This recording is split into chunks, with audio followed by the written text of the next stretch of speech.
पिछले जन्म के संस्कार इस जन्म में आदत बन जाते हैं। इस जन्म की आदतें अगले जन्म में फिर संस्कार बन जाएंगी। फिर अंत कहां है? अंत है इस बात में, इस सत्य को जान लेने में कि तुम संस्कार नहीं हो, तुम आदत नहीं हो। अंत है इस सत्य के प्रति जाग जाने में कि तुम पृथक हो। अंत है होश में, अंत है साक्षी भाव में। निश्चित ही तुमने कल भी क्रोध किया था, परसों भी क्रोध किया था, आदत बन गई। आज किसी ने जरा सा उकसा दिया, अंगारा तो था ही भीतर, रोज रोज संभाला था, हो गई। राख भी जमी थी तो बस ऊपर जरा सी परत थी, किसी ने फूंक मार दी, परत झड़ गई, अंगारा बाहर आ गया, तुम क्रोध से भर गए। आज तुम क्रोध करोगे, कल के लिए फिर और तैयारी हो गई। ऐसे रोज रोज तुम अभ्यास बनाते जाओगे, संस्कार गहन होता जाएगा। और जितना संस्कार गहन हो जाएगा उतने ही तुम यंत्रवत हो जाओगे। कोई भी तुम्हारी बटन दबा दे तो क्रोध करवा दे, कोई भी तुम्हारी बटन दबा दे तो तुम प्रसन्न हो जाओ, कोई भी झुक के नमस्कार कर ले, तुम्हारी प्रशंसा कर दे तो तुम गदगद, कोई जरा गाली दे दे तो तुम जार जार। तुम यंत्रवत हो जाओगे और बटने लोगों को पता हो जाती। सबको पता है एक दूसरे की बटने, कहां से दबा दो कि सब ठीक हो जाता है, कहां से दबा दो कि सब गड़बड़ हो जाता है। तुम मशीन हो क्या या मनुष्य हो? मनुष्य होने का इतना ही अर्थ है कि कोई तुम्हारी क्रोध की बटन दबाए चला जाए, लेकिन तुम कहते हो नहीं करना, तो बटन दबती रहती। वो आदमी थक जाता, लेकिन तुम क्रोध नहीं करते। तुम कहते हो मैं अपना मालिक हूं, जब करना चाहूंगा करूंगा, जब न करना चाहूंगा नहीं करूंगा। प्रतिक्रिया और क्रिया में यही फर्क है। प्रतिक्रिया में दूसरा मालिक है, तुम नहीं, और क्रिया में तुम मालिक हो, दूसरा नहीं। और बड़े मजे की बात है, प्रतिक्रिया बांधती है, क्रिया मुक्त करती है। जो अपने कर्म का मालिक है उसके कर्म का कोई संस्कार नहीं बनता, और जो अपने कर्म का मालिक नहीं है, जो प्रतिकर्म करता है, रिएक्ट होता है सिर्फ, उस आदमी के जीवन में बंधन बनते चले जाते हैं। रोज रोज जाल मजबूत होता चला जाता है। आखिर में तुम पाते हो तुम तो बचे ही नहीं, आदतों का एक ढेर, मुर्दा ढेर, जिसमें से जीवन कभी का उड़ चुका।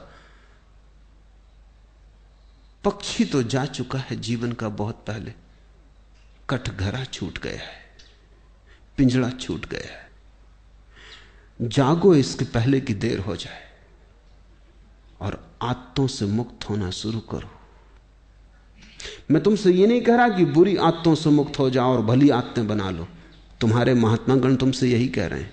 वो तुमसे कहते हैं बुरी आदतें छोड़ो, अच्छी बनाओ। मैं तुमसे कहता हूं आदत छोड़ो। बुरी और अच्छी आदत से कोई फर्क नहीं पड़ता। लोहे का हो पिंजड़ा की सोने का, क्या फर्क पड़ता है? एक आदमी को सिगरेट पीने की आदत है, सारी दुनिया बुरी कहती। दूसरे को माला फेरने की आदत है, सारी दुनिया अच्छा कहती। जो सिगरेट पीता है वो अगर न पिए तो मुसीबत मालूम होती, जो माला फेरता अगर न फेरने दो तो मुसीबत मालूम होती। दोनों गुलाम हैं। एक को उठते ही से सिगरेट चाहिए, दूसरे को उठते ही से माला चाहिए। माला वाले को माला ना मिले तो माला की तलफ लगती, सिगरेट वाले को सिगरेट ना मिले तो सिगरेट की तलफ लगती। ऐसे बुनियाद में बहुत फासला नहीं है। सिगरेट भी एक तरह का माला फेरना है। धुआं भीतर ले गए, बाहर ले गए, भीतर ले गए, बाहर ले, मन के फिरा रहे हैं, बाहर भीतर। धुएं की माला है, जरा सूक्ष्म है। कोई अपना कंकड़ पत्थर की फेर रहा है, जरा स्थूल है। असली सवाल आदत से मुक्त होने का है। मैं ये नहीं कह रहा हूं कि माला मत फेरो, मैं ये भी नहीं कह रहा हूं कि सिगरेट पियो। मैं ये कह रहा हूं कि तुम मालिक रहो। कोई आदत ऐसी ना हो जाए कि मालिक बन जाए। कोई आदत, मंदिर जाने की आदत भी मालिक ना हो जाए, ध्यान करने की आदत भी मालिक ना हो जाए। मालिक तुम ही रहो। मालकियत बचा के आदत का उपयोग कर लेना, यही साधना है। मालकियत खो दी और आदत सवार हो गई तो तुम यंत्रवत हो गए, तब तुम्हारा जीवन मूर्छित है। ऐसे लोग हैं जो मेरे पास आके कहते हैं कि अगर पूजा ना करें रोज तो बेचैनी लगती। वो सोचते हैं कि बड़ी धार्मिक घटना घट गई उनके जीवन। मैं उनसे पूछता हूं पूजा करने से कुछ आनंद मिलता है? वो कहते हैं आनंद तो कुछ नहीं मिलता, लेकिन ना करें तो बेचैनी लगती। यही तो सिगरेट पीने वाला कहता है। वो कहता है कि उससे पूछो कुछ आनंद मिलता? वो कहता है आनंद क्या रखा है, आनंद तो कुछ नहीं मिलता, कभी कभी खांसी जरूर आती, आनंद तो कुछ भी नहीं मिलता। लेकिन ना पियो तो बेचैनी मालूम होती। इसे तुम थोड़ा सोचो। इसी को मैं यंत्र हो जाना कहता हूं कि जिससे कुछ भी नहीं मिलता है, उससे भी न करने पर बेचैनी मालूम होती। उपलब्ध कुछ भी नहीं होता है, पाने को कुछ भी नहीं है, लेकिन छोड़ने में मुसीबत है, क्योंकि आदत ने पकड़ा है। अब आदत इतना ही कर सकती है, करो तो कुछ ना मिले, ना करो तो कुछ खोता मालूम पड़े। अब ये बड़े मजे की बात है, जिस चीज को करने से कुछ नहीं मिलता उसको ना करने से खोएगा कैसे? कुछ खोता नहीं, सिर्फ पुरानी आदत, पुरानी लकीरों पर न चलने से अड़चन मालूम होती। मैं एक बहुत बड़े वकील को जानता था। उनकी आदत थी कि जब भी वो अदालत में खड़े होते, पैरवी करते, बड़े वकील थे, अंतर्राष्ट्रीय ख्याति के थे, लंदन और पेकिंग और दिल्ली 3 जगह उनके दफ्तर थे। तो उनकी आदत थी कि वो अपने कोट का बटन घुमाने लगते थे जब अटक जाते। सभी की होती, कोई अपना सिर खुजलाने लगता है, कोई कुछ करने लगता है। उस आदत का भी वैसा ही उपयोग है जैसे बटन दबाने का। तो अगर जब भी उनके विचार उलझ जाते या कोई उत्तर न सूझता तो वो कोट का बटन घुमाने लगते। घुमाने से कुछ मिलता था ये तो पक्का पता नहीं, क्योंकि कोट का बटन घुमाने से क्या मिलेगा। और जिसकी बुद्धि उलझी हुई हो, समझ में ना आ रहा हो, वो कोई कोट के बटन घुमाने से कुछ बात समझ में आ जाएगी। लेकिन विरोधियों को यह बात दिखाई पड़ गई कि वो जब भी उलझ जाते हैं तो बटन घुमाते। एक बड़ा मुकदमा था, एक बड़ी स्टेट का मुकदमा था प्रिवी काउंसिल में, लाखों का मामला था। तो विरोधी वकील ने उनके सोफर को मिला लिया, कुछ पैसे दिए और कहा कि तू इतना करना, उनके कोट के ऊपर का बटन तोड़ देना। तो वो जब अदालत में अपना कोट लेके हाथ में रख के आए तो वो बटन नदारद था। तो उस वक्त उन्होंने देखा भी नहीं, कोट डाल लिया। जब वो पैरवी करने लगे और वक्त आया, हाथ कोट के बटन पर गया, बस सब गड़बड़ हो गया। जैसे मस्तिष्क ने सांस छोड़ दिया, कुछ सूझबूझ ही ना रही, चक्कर सा मालूम हुआ, बैठ गए। पहला मुकदमा हारे वो मुझसे कहते थे कि उस बटन से मुझे मिला तो कभी कुछ नहीं, लेकिन गंवाया मैंने बहुत। उस बटन के घुमाने से कुछ मुझे सूझबूझ आती थी ऐसा भी नहीं था, लेकिन बटन न पाके बस मैं समझ ही ना पाया कि अब क्या करूं। हाथ से जैसे कोई हथियार छूट गया। भरोसा किए बैठे थे और वक्त पर जिस पे भरोसा था वो दगा दे गया।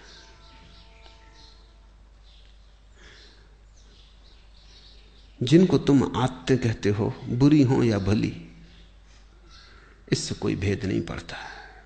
सब आदतें मालिक हो जाएं तो बुरी हैं, तुम मालिक रहो तो कोई आदत बुरी नहीं। गुलामी बुरी है, मालकियत भली है। मेरी परिभाषा यही है। संस्कार बन रहे हैं प्रतिपल, आदतें निर्मित हो रही हैं। तुम जरा दूर खड़े रहो, तुम अपनी मालकियत मत खो। निश्चित जीवन में आदतों की जरूरत है। अगर आदतें न हो तो जीवन बहुत कठिन हो जाएगा। आदतें जीवन को सुगम बनाती। तुम टाइपिंग सीखते हो या कार चलाना सीखते हो, अगर आदत ना बने और रोज रोज फिर वहीं खड़े हो जाओ जहां पहले दिन खड़े हुए थे, फिर देखने लगो कि अब टाइप करने का फिर मौका आया, फिर सीखो, या कार चलाने का फिर नौबत आ गई, अब फिर से सीखो, तो जिंदगी बहुत असंभव हो जाए।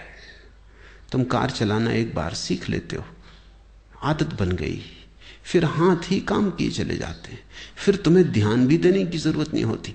ठीक ठीक ड्राइवर गीत भी गुनगुना लेता है, बात भी कर लेता है, रेडियो भी सुन लेता है, और कुछ तो ड्राइवर ऐसे हैं कि झपकी भी ले लेते और गाड़ी चलती रहती।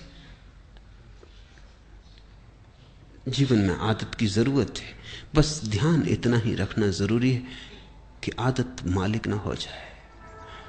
मालिक तुम बने रहो तो संसार में कुछ भी बुरा नहीं। स्वामित्व तुम्हारा हो तो संसार में सभी कुछ अच्छा है। स्वामित्व खो जाए, तुम गुलाम हो जाओ, तो वो गुलामी चाहे कितनी ही कीमती हो, खतरनाक है। हीरे जवाहरात लगे हों सींखों पर, जंजीरों पर, तो भी उनको आभूषण मत समझ लेना, वो खतरनाक है, वो महंगा सौदा है। अपने को गंवा के इस जगत में कमाने जैसा कुछ भी नहीं। हां, अपने को बचा के जितना खेल खेलना हो खेल ले सकते हो। जब परमात्मा ही लीला कर रहा है तो तुम क्यों परेशान हो? लेकिन परमात्मा मालिक है, और जब तुम भी अपनी आत्माओं और संस्कारों के मालिक हो जाओगे तो तुम भी अपने छोटे से संसार में परमात्मा हो जाते हो। बुद्ध ने इसी को होश कहा है कि सब करना लेकिन होश पूर्वक करना। कदम भी उठाना तो होश पूर्वक उठाना, उठना बैठना लेटना होश पूर्वक। कोई भी चीज बेहोशी में मत करना। अगर तुम होश को साधते रहो तो आदत तो बनती रहेगी, आदत का तुम उपयोग करते रहोगे, लेकिन आदत के पीछे होश की धारा भी बह रही है। चैतन्य का दिया भी जल रहा है, वो भी निर्मित हो रहा है, उसकी भी सघनता बढ़ रही, उसका भी प्रकाश गहन होता जा रहा है। जीवन में सिर्फ आदतें ही आदतें रह जाएं तो आत्मा खो जाती है।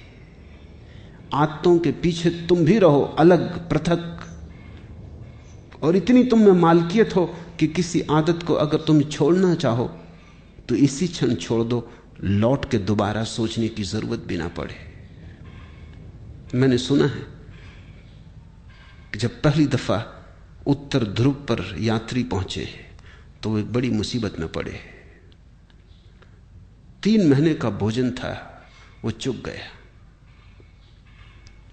और कोई 15-20 दिन उन्हें भूखे उपवास में गुजारने पड़े। कभी मछली पकड़ लेते तो ठीक, कभी ना पकड़ पाते तो मुश्किल। जहाज उलझ गया, बर्फ में फंस गया।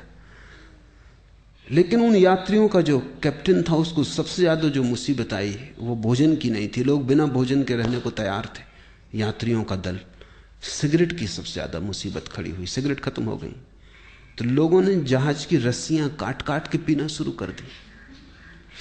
कैप्टन घबराया, उसने कहा अगर 20 दिन ये सिलसिला रहा तो फिर हम कभी वापस ना पहुंच पाएंगे। तुम रस्सियां ही काटे डाल रहे तो ये जहाज आगे कैसे बढ़ेगा, ये पाल गिर जाएंगे। मगर लोग इतने दीवाने सिगरेट पीने के लिए कि कैप्टन करे भी क्या। एक आदमी, बाकी सब सिगरेट पीने वाले, उनका करो भी क्या। वो रात को चोरी से काट लें, इधर उधर से काट लें। जब ये जहाज लौट के किसी तरह आया और इसकी अखबारों में खबर छपी तो एक आदमी ने अमेरिका में ये अखबार पढ़ते वक्त अपनी सिगरेट भी पी रहा था, अखबार भी पढ़ रहा था। उसे अचानक ये बात अजीब सी लगी कि लोग गंदी रस्सियां काट काट के पी गए।